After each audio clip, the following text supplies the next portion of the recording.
Hi there. Thank you very much for playing The Beginner's Guide. My name is Davey Wreden.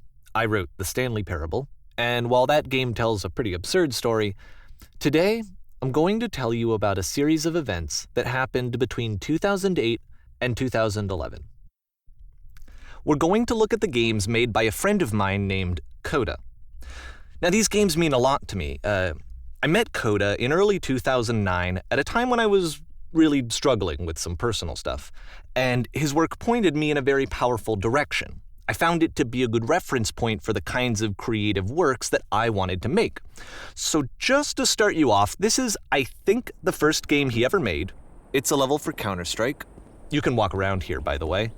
And mostly it's just Coda learning the basics of building a 3D environment. But what I like is that even though he starts from the simple aesthetic of a desert town, he then scatters these colorful abstract blobs and impossible floating crates around the level. And of course, it destroys the illusion that this actually is a desert town, and instead this level becomes a kind of calling card from its creator. It's like a reminder that this video game was constructed by a real person. And it kind of makes you wonder, what was going through his head as he was building this? This is what I like about all of Coda's games. I mean, not that they're all fascinating as games, but that they are all going to give us access to their creator. I want us to see past the games themselves. I want to get to know who this human being really is. And that's exactly what we're going to do here. So, it's 2008, Coda starts making these games, and he never releases any of them. He doesn't put them onto the internet, he just makes them and then immediately abandons them, and they sit on his computer forever. And I think he really understood this image of himself as a recluse. At one point, he jokingly renamed his computer's recycling bin to Important Games Folder. So, this was just how he worked. He tended to crank them out one after the other without even really pausing to try to understand what he had just made, until suddenly one day, he just stopped. In 2011, that was it. He made his last game, and then he hasn't made another one since. And that's why I've taken this opportunity to gather all of his work together, is because I find his games powerful and interesting, and I'd like this collection to reach him, to maybe encourage him to start creating again. And if the people like you who play this also happen to find his work interesting, then I'm sure it'll just send that much stronger of a message of encouragement to Coda. So thanks for joining me on this. If you have a particular interpretation that I haven't mentioned here, or if you just need to get in touch, you can email me at daveywreden@gmail.com. Okay, that's about it for introduction. Let's take a look at Coda's first proper game. As each game is loading, I'll show you the date that it was completed. This first one was made in November 2008.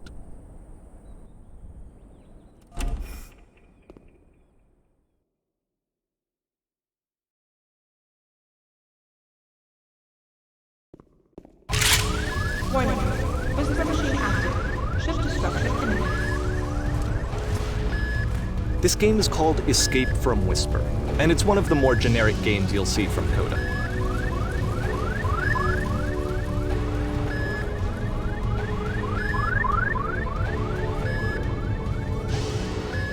Security hull breached. Hostile alien life form inbound. It kinda looks like this game was abandoned mid-development. For instance, you have this gun, which you'd think would indicate that there are supposed to be monsters or enemies somewhere, but then clearly there are no enemies anywhere. You can't even reload the gun when you run out of bullets. But ultimately we don't really know. Maybe Coda thought that actually it was complete the way that it is. And I think that we should talk about his games for what they are, rather than for what they're not. Enemy force neutralized. Begin shooting. I love how you can see the bottom of the universe from this room.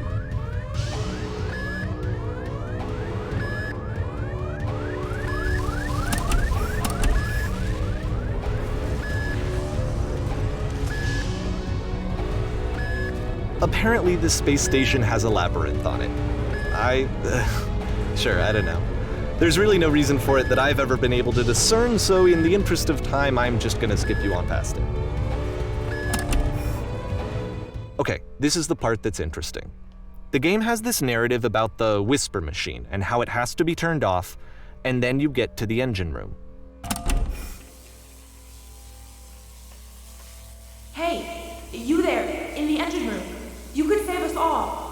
That beam is powering the whisper machine.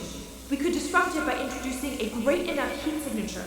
If your body could stop the beam. It's so much to ask, but for all of our lives, would you do it? Could you give yourself?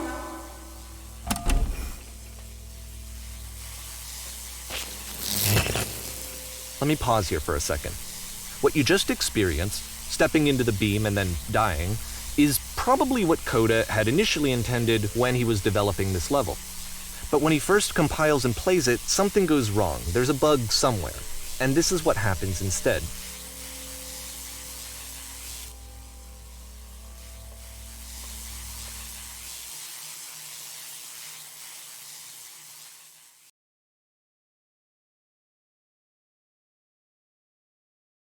The beam causes you to start floating. And this is an important moment for him. Because yes, this is technically a glitch, but Coda identifies something human about it, like how small it makes you feel in the face of this larger chaotic system. Or this floating could be the afterlife, a peaceful place, juxtaposed against all of the hysteria that you've just had to traverse. I don't even know. I have no idea what he was thinking, but what's clear is that after making this, something lodges itself in his brain. He wants to do more of these really weird and experimental designs.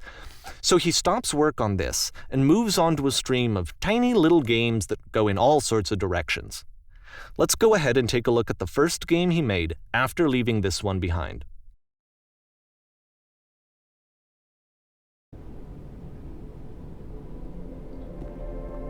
Yep, in this game you can only walk backwards.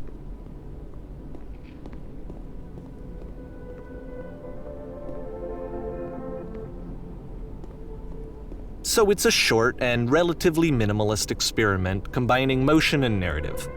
It is less advanced than the previous game, but actually it seems to be more focused, more complete. Coda's trying to give it a unique voice rather than simply basing it on a pre-existing trope.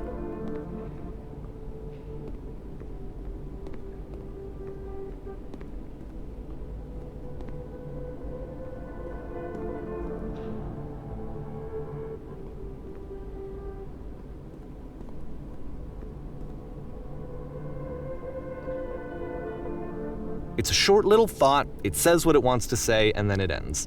Didn't need anything more than that. Which to me is why it works, because it gets out quick. Okay, next one.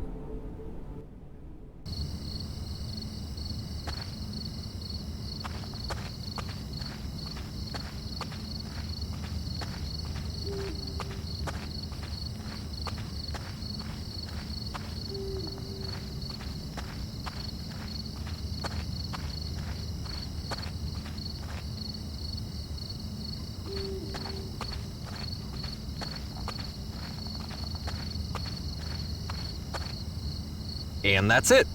Okay, the meaning of this game won't be clear just yet. Please be patient with me for a few more games, and I promise you'll see what makes it interesting.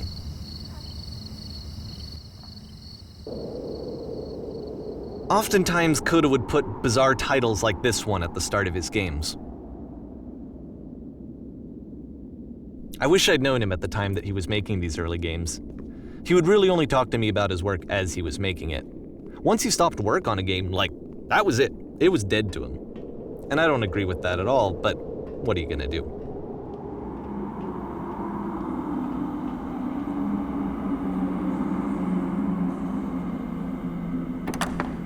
Once you've been slowed to an absolute crawl, the door at the top of the stairs opens. So why, if Coda's not showing these games to anyone, why bother opening the door at all? Well, to show you, I'm modifying the game here so that when you press enter, it'll bring you back up to full speed so you can enter the door for yourself.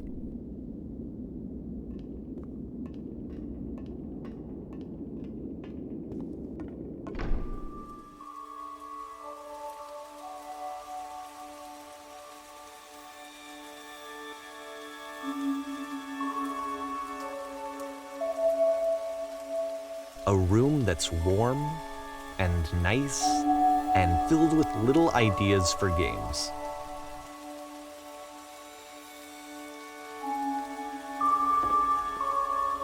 Coda would often tell me that he didn't mind if people thought of him as cold or distant. He said that he knew that he was actually a vibrant and compassionate person, but that it takes time to really see that. It can be a very slow climb to get there.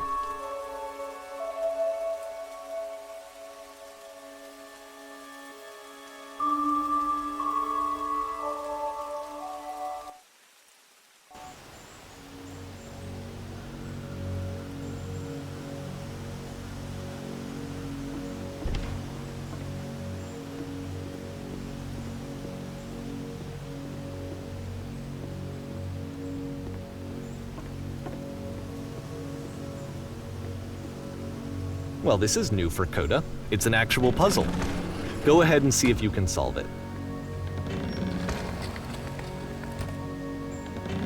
Don't forget that solution, because we're going to see this puzzle again soon. We're going to see it a lot.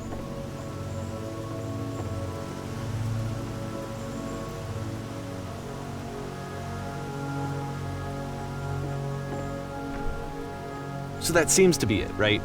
You walk down a corridor, you solve a puzzle, you get to the end. Simple enough. All right, now I'm going to modify the game again so that when you press enter, it'll remove all of the walls from this room.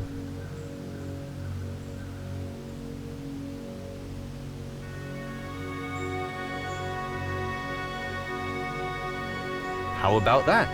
There was more to it than we had any way of knowing. I actually find it funny that this game comes after the Stairs game, since they essentially convey the opposite idea. So, in the Stairs game, a dull exterior concealed a rich interior, and then, in this level, a dull interior hides this fantastic outer world. Either way, I think that the point is the same, is that most of the time you don't get to know what you're missing, or even that you're missing anything. That's not your role as a player. So if your role here is not to understand, then what is it?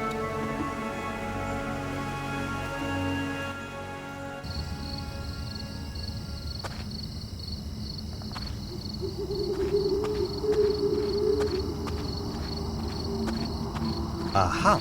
So, this, combined with the entering game from earlier, tells us that Coda believes his games are connected somehow. It could even be that the Stairs game and the puzzle game are literally connected in between this and the entering game.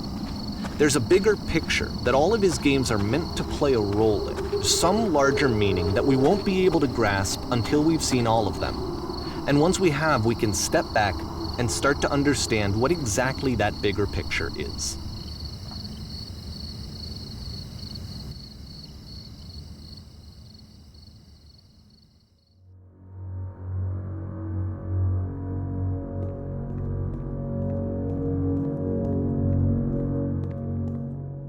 Let's talk about video game development for a second. Every video game runs on what's called an engine, which determines what the game can and cannot do. So in other words, the engine is a set of tools for game development. To make all of these games, Coda is using an engine called Source. Like all engines, Source has certain things that it does well, and it has certain things that it does poorly. One of the things that it does very well is boxy linear corridors. That's why so many of Coda's games are set in these large, flat, empty rooms, is just because he's working with what the engine does well. The tools available to the creator shape what kinds of creative work they're going to end up making. You might consider paying attention to the architecture in Coda's games, to notice how they seem to stem from an engine that's very good at producing linear, boxy corridors.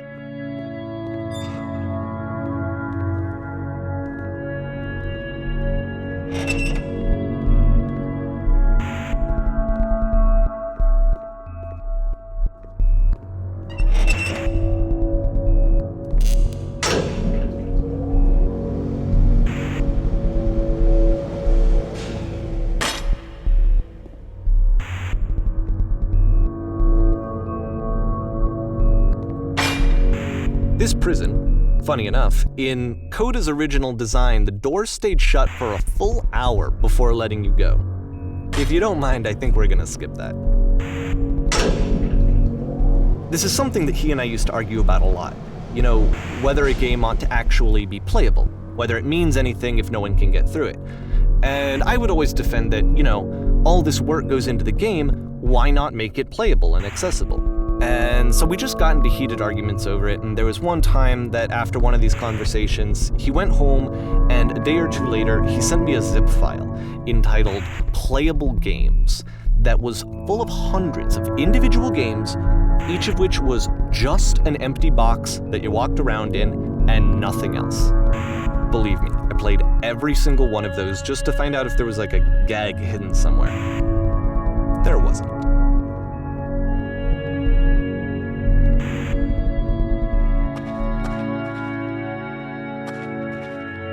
It's the puzzle again, with the exact same solution as the last time. There's still no clear indication of what makes this puzzle so special that Coda is going to return to it over and over. But I promise I'll share with you my interpretation very shortly.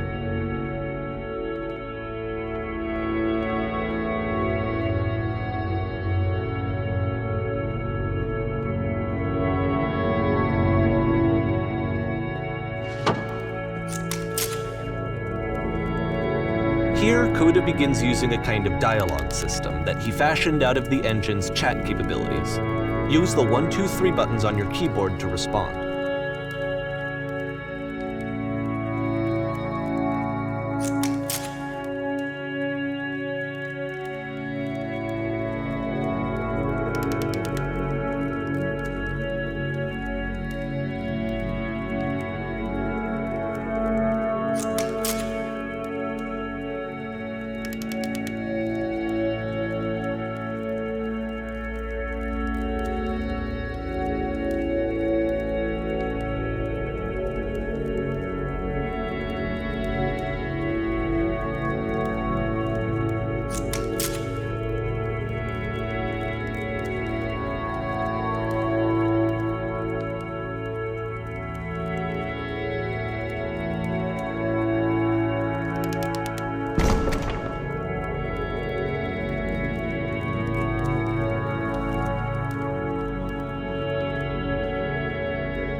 And so we make one last descent down to the final floor of the level.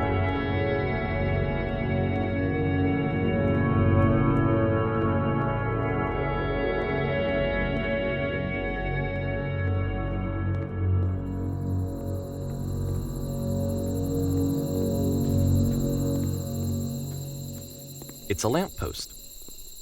Okay, I can't tell you quite why, but for some reason Coda fixates on this lamppost. It's going to appear at the end of every single one of his games from here on out. I'll tell you what I think. I think that up to this point, he's been making really strange and abstract games with no clear purpose, and maybe you can only float around in that headspace for so long. Because now he wants something to hold on to. He wants a reference point. He wants the work to be leading to something. He wants a destination, which is what this lamppost is. It's a destination. We're going to see it in the work as well. His games are just going to become a lot more cohesive, a lot more fully developed, with more of a clear idea behind them. And as we go, that idea will get clearer and clearer and clearer.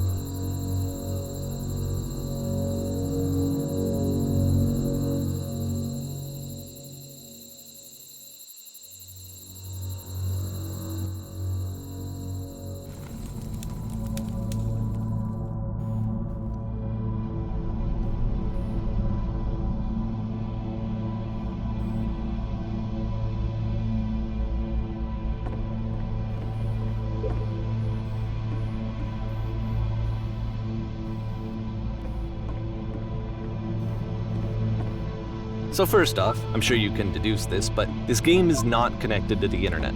All of the notes that you're gonna see have been written by Coda. This was actually the first game of his that I ever played. This was shortly after I met him at a weekend game jam in Sacramento, where I grew up. I saw him working on this very level, and it was just so different from anything that anyone else was doing. So right away I was like, I have to be friends with this person. In retrospect, I think I was probably a bit too pushy, trying to get his attention. I was over-enthusiastic. But he was very gracious about it and very patient with me. And I cooled off eventually. Oh, feel free to skip over any of these notes if they're not doing anything for you. Nothing extra is going to happen if you read all of them. Either way, to me they convey a sense of loneliness. I see this person who's filled with thoughts and feelings and beliefs and has no way to express them except as scattered and unheard voices in a game that wasn't meant to be played.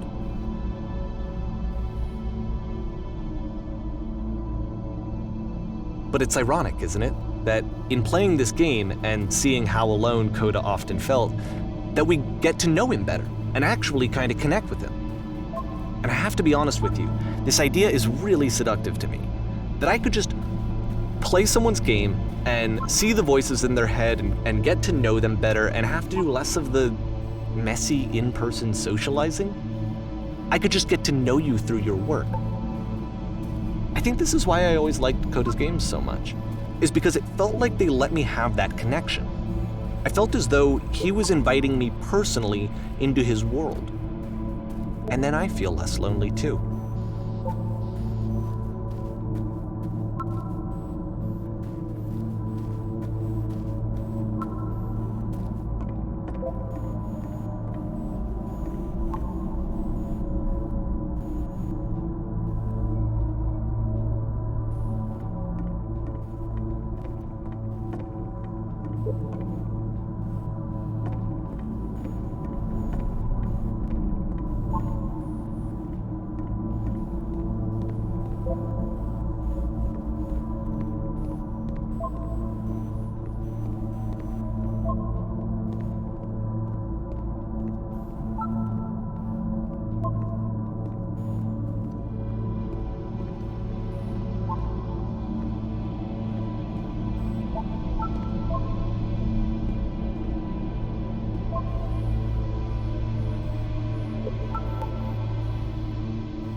At the end of this level, we're going to see the puzzle again.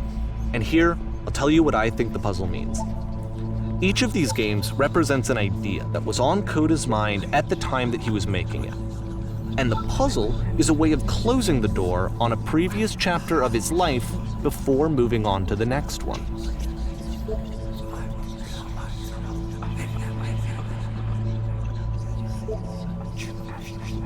In each of his games, after exploring a theme that, he might find difficult, Coda can then place this puzzle that he knows has a reliable solution, he understands exactly how it works, and so it gives him a simple mechanism for moving on.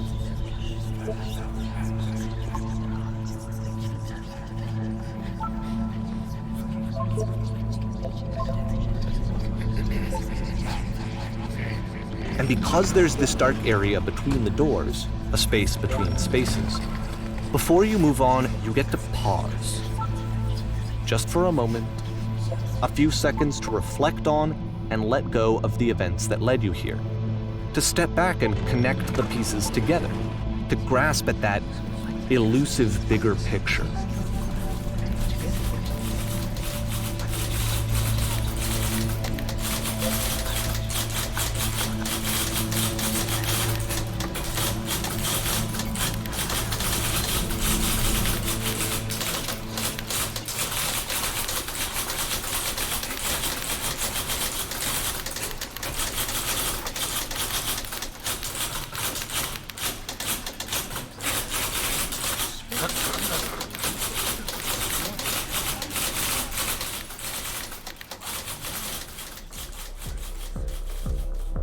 Okay, this one is tough. It's gonna kinda just spin its own wheels for a few minutes. Hang with it.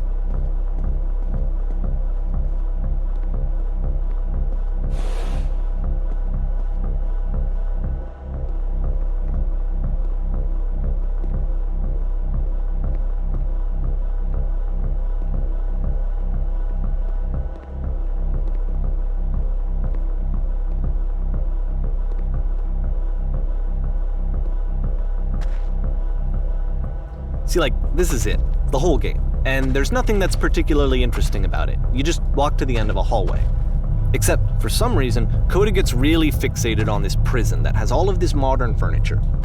And I don't know why, but he decides he needs to revisit this prison. He's gonna start over, use the same assets, turn it into something else. Okay, cool, here's version 2.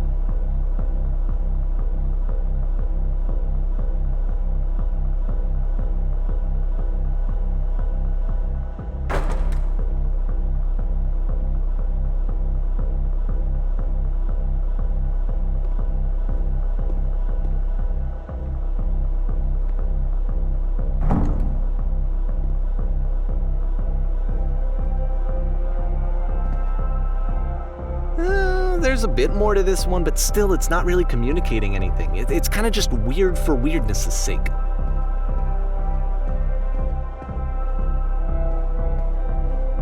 So okay, he throws it out and starts over. This time he comes at the prison idea from a different direction.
And of course, now the table is gone and you can't begin the chain of events to escape.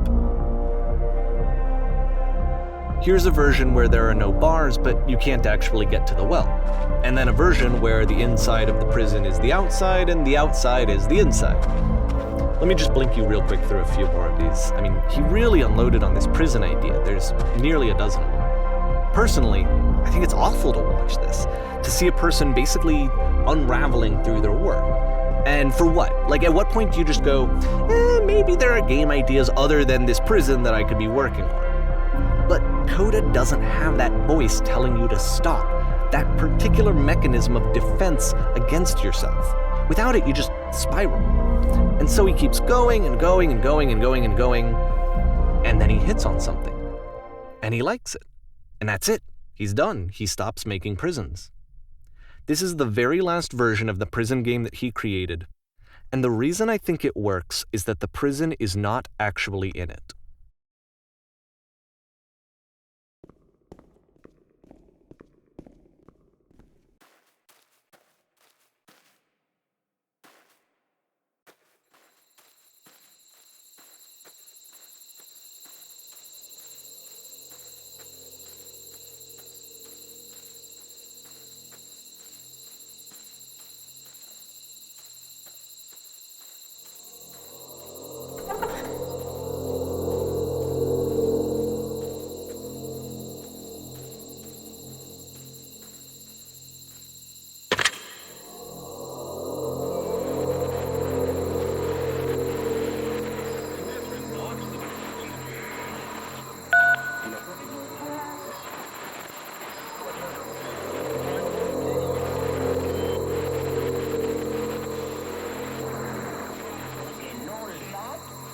It's a conversation. And so this is what Coda wants, is to be able to talk to someone, to share what's on his mind, and to get some good advice from someone who knows. But the irony is that even in this scenario, you're still talking to yourself. You know, all of these games so far are Coda talking to himself.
I can see why he considers this a fitting conclusion to the prison games. After all of the obsession and frustration, just to be told by someone you can trust that things are going to be okay. Wouldn't that be nice?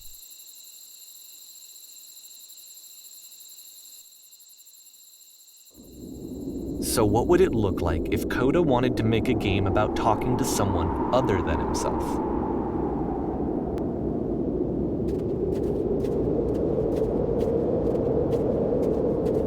To me, this environment is meant to represent Coda's puzzle, with the two doors on either side and a dark transitional space between.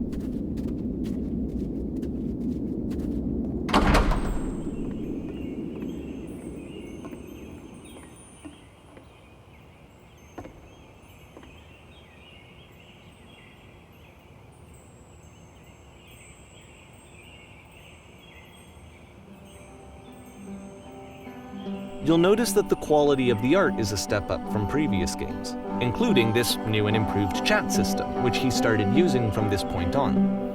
From here on out, he begins putting much more effort into the visual polish of his work, and this particular game took 2 months to create as a result.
After the intense set of prison games, this house cleaning level almost feels like cleansing.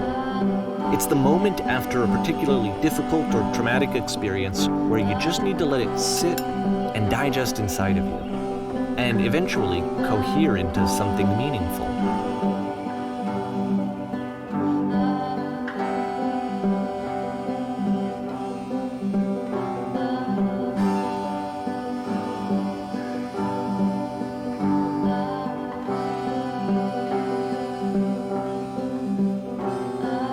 I know that Coda really liked this game. Of all of his work, actually, this was the only one that he called me up to ask me to come over and look at it. This was during a period of a few months where he was like grossly happy all the time. Just walked around with a constant smile on his face.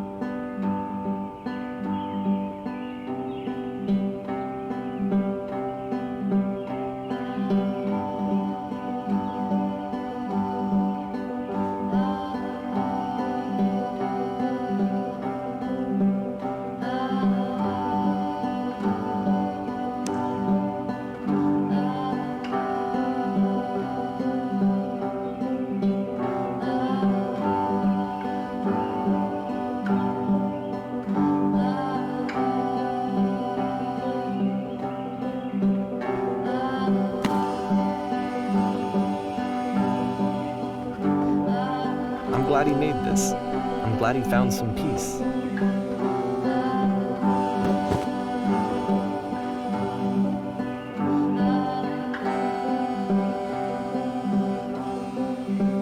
But, of course, it can't last.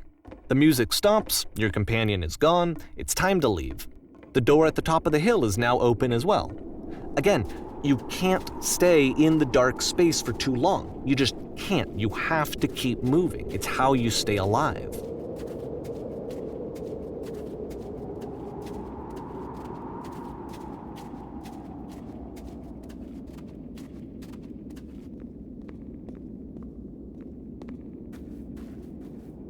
Which is the whole point of the puzzle doors, right? That sooner or later you have to pick up and move. I really thought that was the point of it.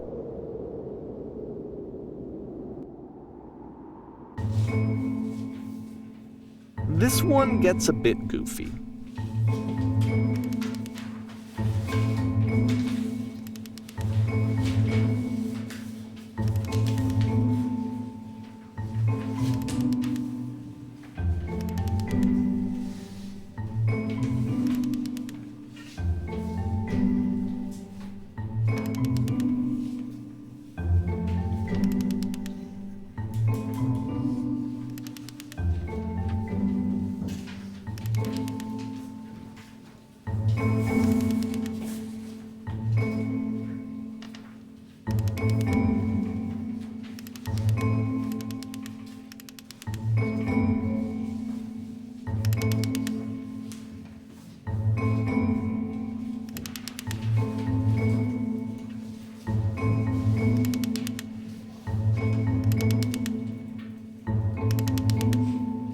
About halfway through the game, the perspective shifts.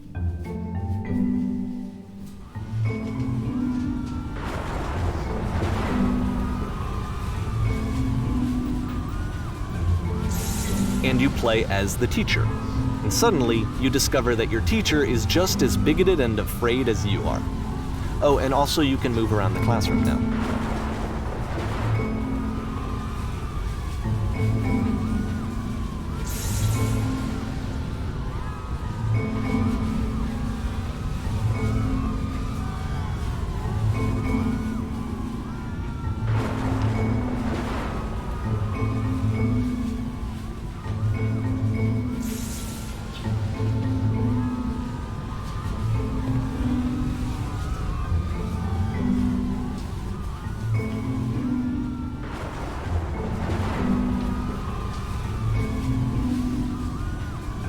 I fell pretty hard for this one. I feel like it's one of the most relatable experiences that you can have. To assume that some other person is perfect and totally fulfilled in every way, and completely miss all of the little flaws that make them painfully human. I think about this game a lot these days.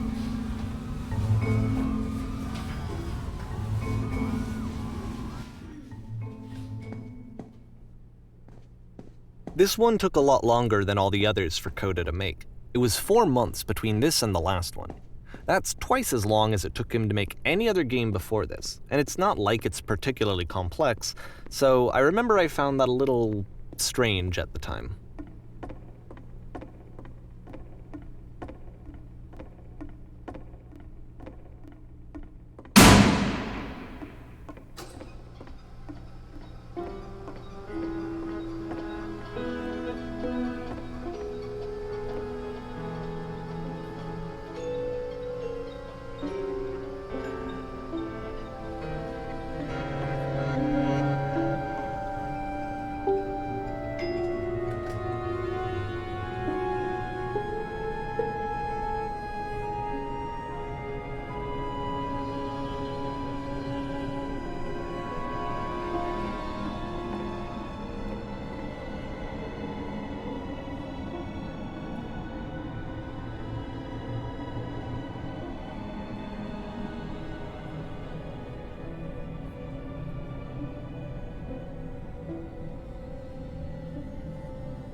The game ends with this eerie premonition of what's going to happen next in Coda's life. The solution to social anxiety, to fears of having to perform and having to chase success, the answer for Coda is to withdraw, to hide himself away.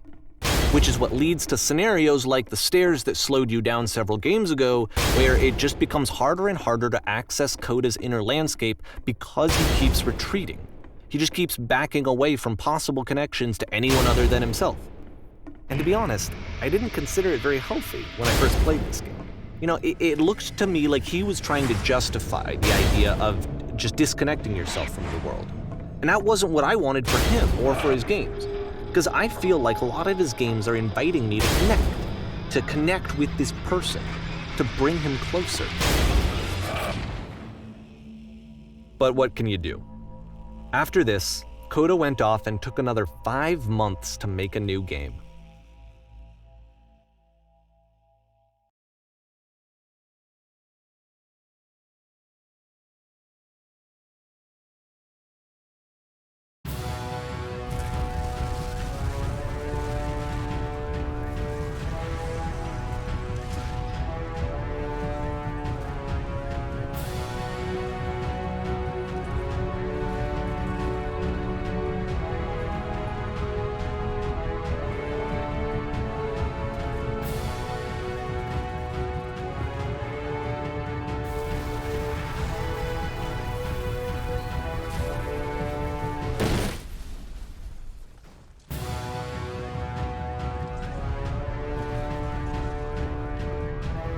You should probably open your eyes if you haven't already. It's pretty much impossible to solve otherwise.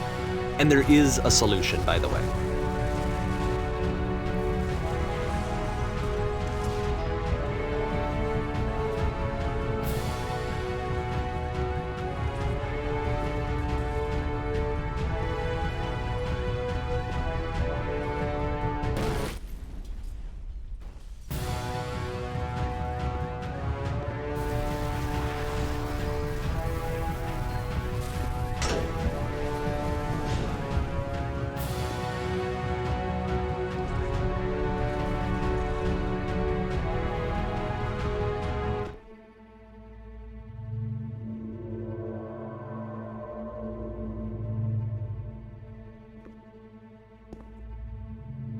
Like I said, I was getting concerned.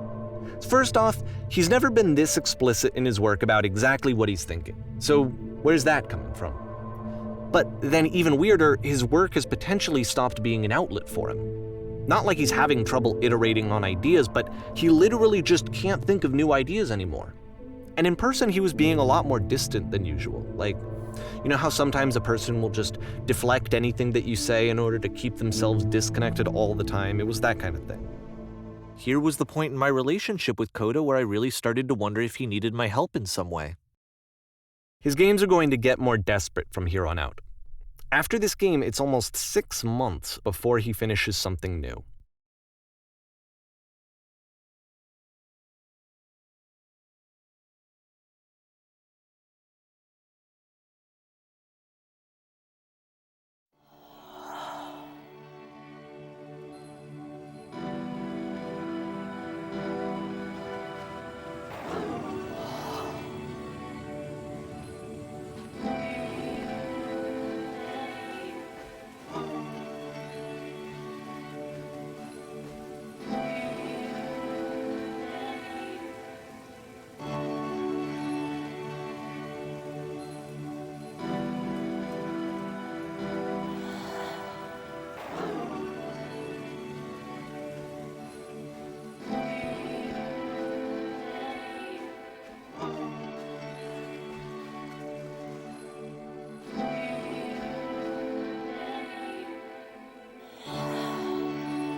If the last game featured Coda talking explicitly about his creative frustrations, this one turns it up to 11. Now, put yourself in my shoes playing this. Here's a friend whose work is exhibiting signs of struggle, frustration, anxiety, depression, even. And yet still he keeps making games. He keeps throwing himself into the grinder even when he clearly doesn't have the energy for it anymore. Why? What is it for? Because from my perspective at the time and just what I knew of him, this was a result of how isolated he was. He was in his own little bubble, just sitting at his computer all day, not really showing these games to anyone, not releasing them onto the internet, and so he didn't have anyone outside of himself to connect with. He had no outlet to ground himself on.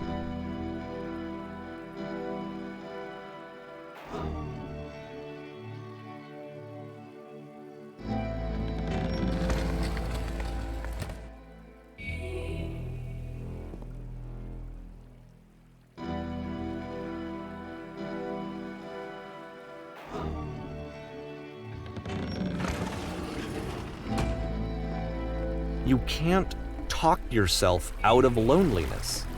It doesn't work that way. You can't be the one writing both the questions and the answers. Then there's no movement. Then there's no circulation.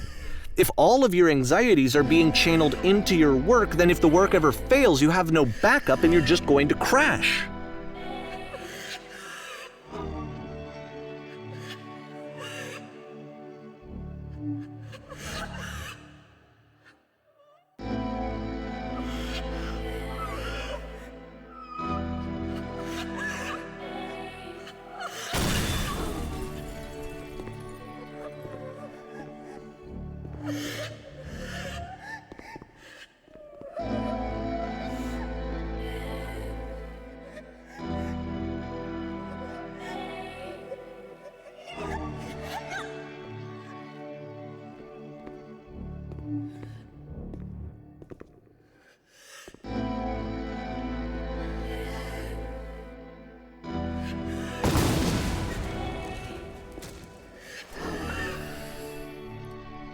Seeing this game at the time that he made it, it looked really unhealthy to me.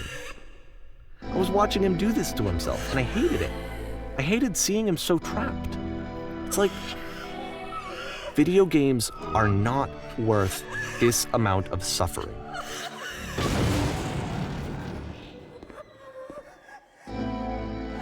This is someone I really cared about, and I used to get so much joy out of seeing him create. For him to suddenly become angry and frustrated like this, it was the worst thing for me.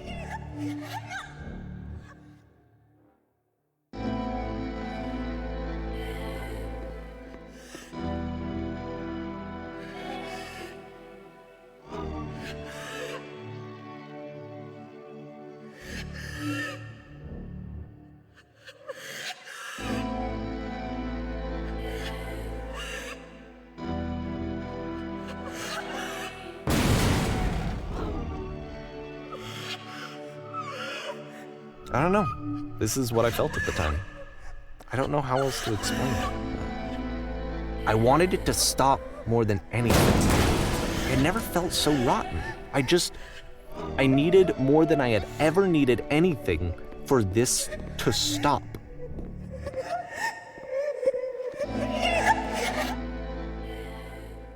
But it didn't stop. After finishing this one, Coda takes another 7 months and comes up with a new game.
And of course, it's the machine.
So now the work is becoming self-destructive.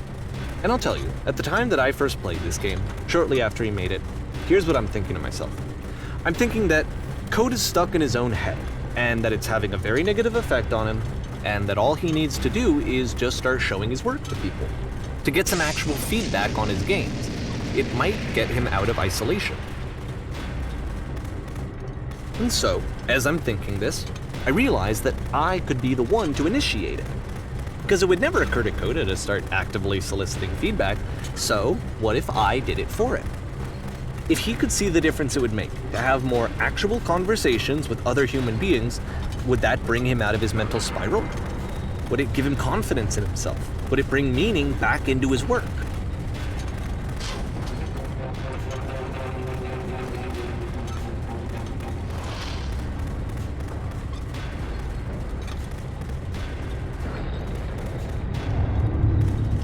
So I started showing Coda's work to people. I took this one, and the islands which you just played, the theater, the notes, the house cleaning game, and some of the prison escape games. I brought them to people that I knew and trusted. I asked their opinions. And the great part is that they really loved his games. You know, the point of it all was just to give him some external reference point, but they genuinely loved his work. There was nothing for him to be afraid of.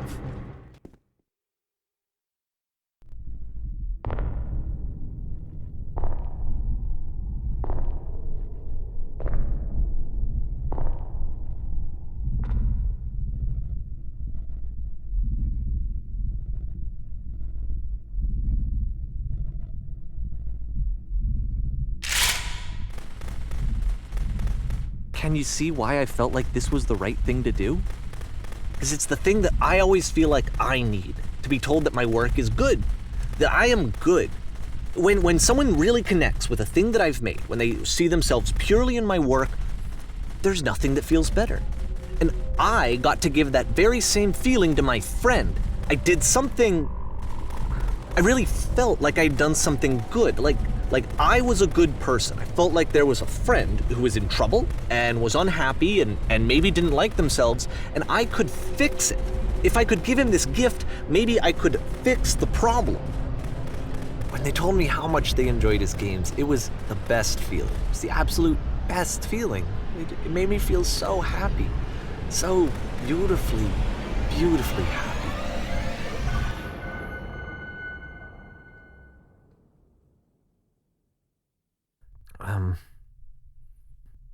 So anyway, Coda finishes this game, and then really he just kind of takes off for a while.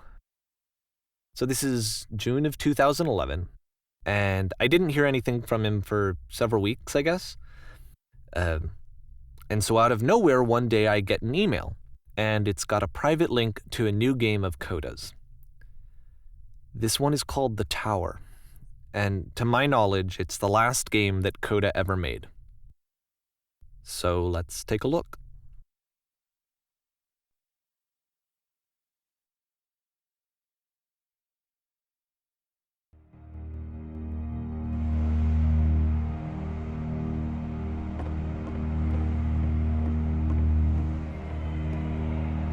And this is where I have trouble saying anything meaningful about Coda's work.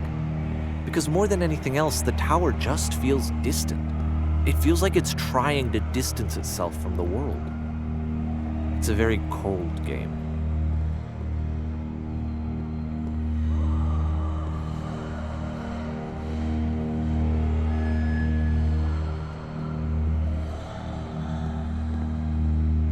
This room actually has a maze in it. Except that all the walls of the maze are invisible. And then every time you touch one of the walls, there's this awful flashing and noise, so the experience is really miserable. The game goes beyond not being meant to be played, it actually seems to despise the player for trying to play it at all. But I do want to show you the rest of the level, so when you're ready to continue, press enter and I'll put a bridge over the maze.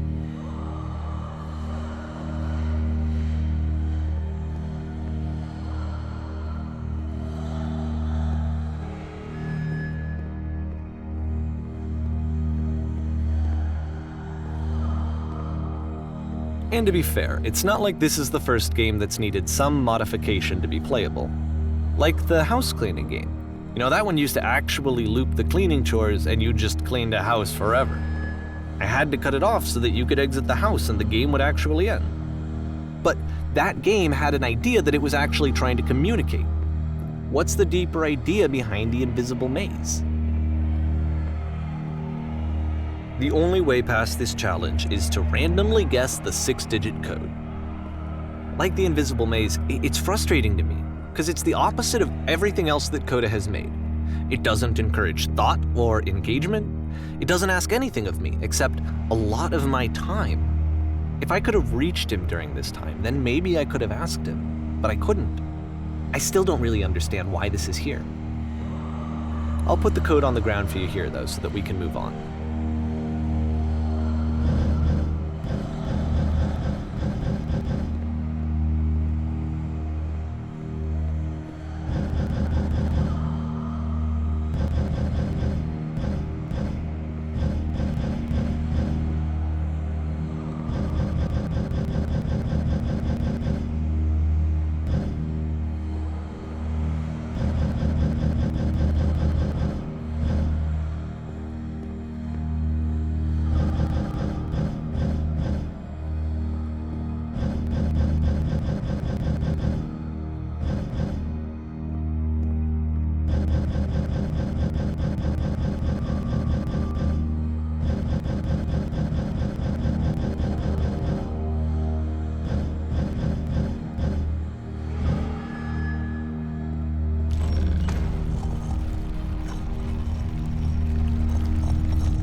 The switch to open this door is actually on the other side of the door, meaning that it's literally impossible to solve from this side.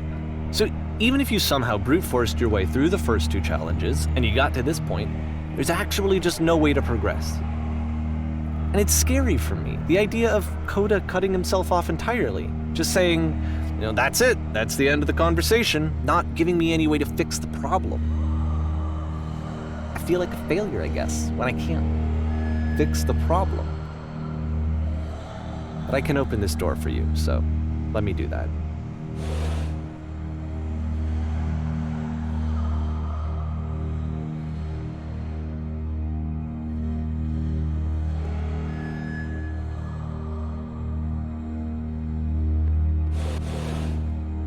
Was I a failure for not understanding this game? I mean, I don't know why I would be. It's not like everything needs to have a solution, but I feel it somehow. I feel like I failed, and I don't understand why. I remember, it's June of 2011. I'm playing this for the very first time, and as I'm playing, I'm thinking to myself, I don't know this person. I have no idea who this person is. It wasn't the guy I knew, it wasn't my friend. I had come to so many conclusions from looking at all of his work up to this point, and then suddenly none of them... I had been trying to, though. That was the thing. For years I was trying to get to know him, to understand who he actually was and what he stood for. I asked him so many times to please just tell me what his games mean to him. I asked him please to tell me what the 3 dots mean. And he wouldn't.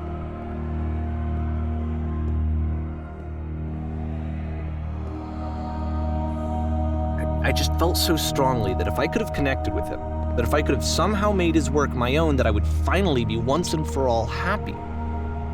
It was that I needed to see myself in someone else. I needed to be someone other than me. But he stopped and left, and it felt somehow like I had failed.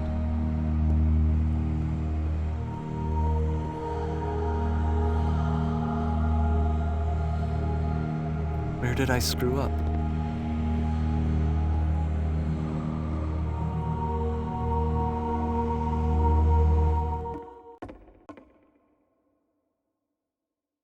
I'm the reason that you stopped making games, aren't I? It's because of what I did. I poisoned it for you.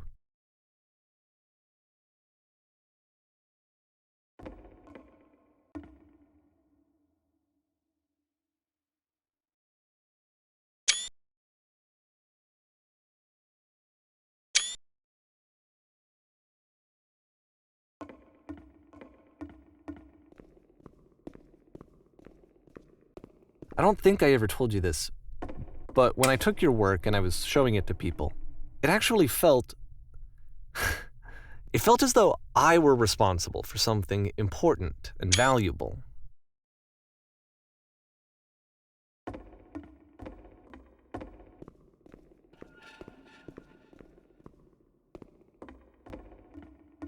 And the people who played them, they treated me like I was important.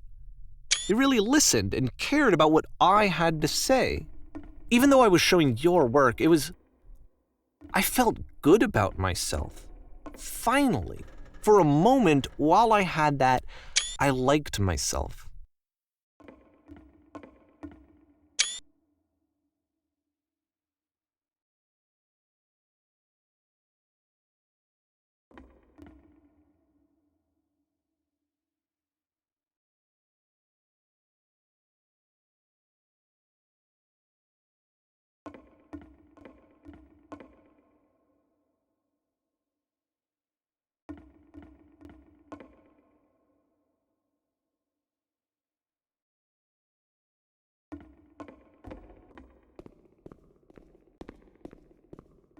And then you stopped, and I didn't have anything left to show people. I just had to be with myself. And as soon as that happened, there was no feeling at all. Nothing. Less than nothing. What does that mean?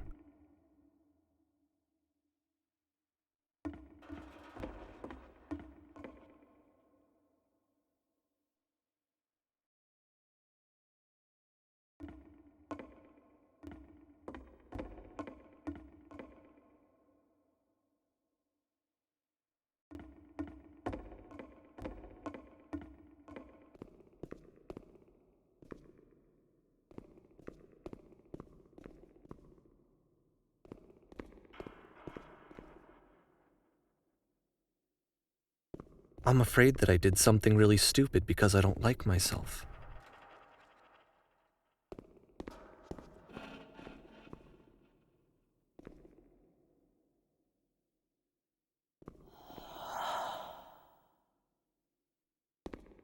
That's why I'm releasing this collection of your work, is because I haven't been able to find any other way to reach you.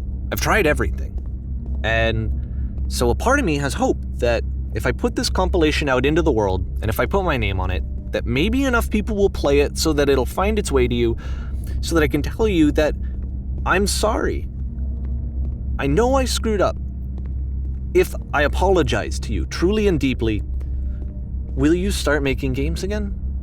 Please, I need to feel okay with myself again. And I always felt okay as long as I had your work to see myself in. I mean, is something wrong with me?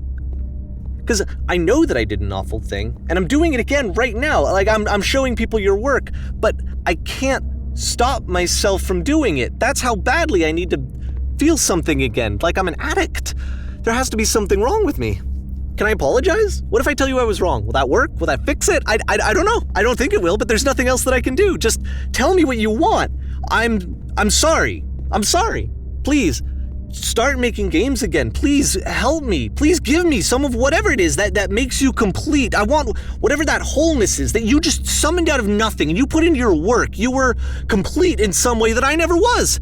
And I want to know I want to know how to be a good person. I want to know how not to hate myself. Please. I'm fading, and all I want is to know that I'm going to be okay.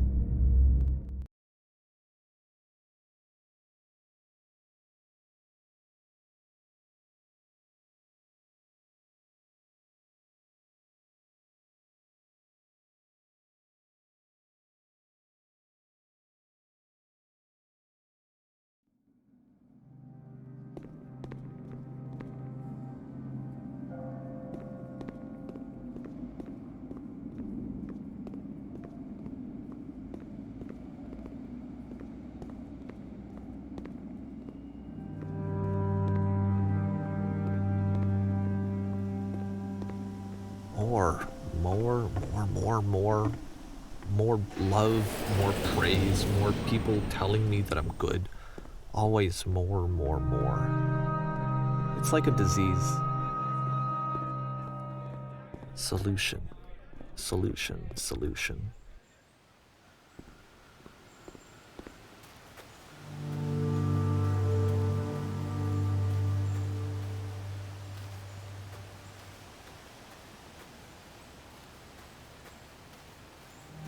I guess if someone had told me ahead of time that he just really enjoyed making prison games, maybe I wouldn't have thought he was so desperate.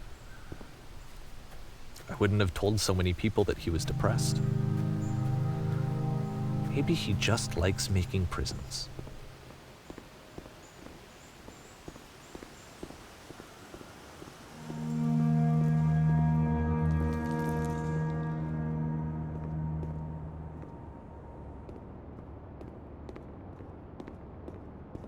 Even now, the disease is telling me to stop. Don't show people what a shitty person you are. They'll hate you.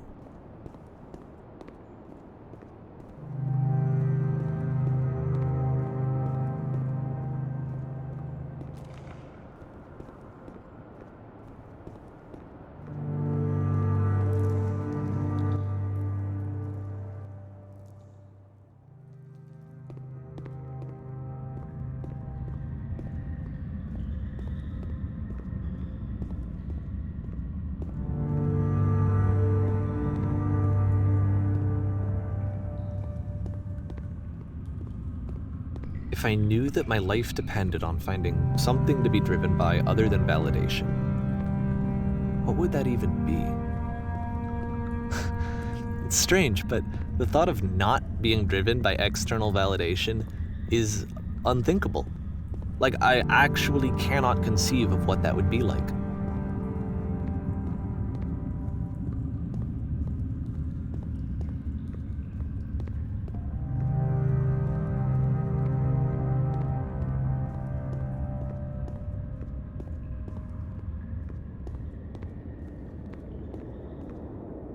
What now?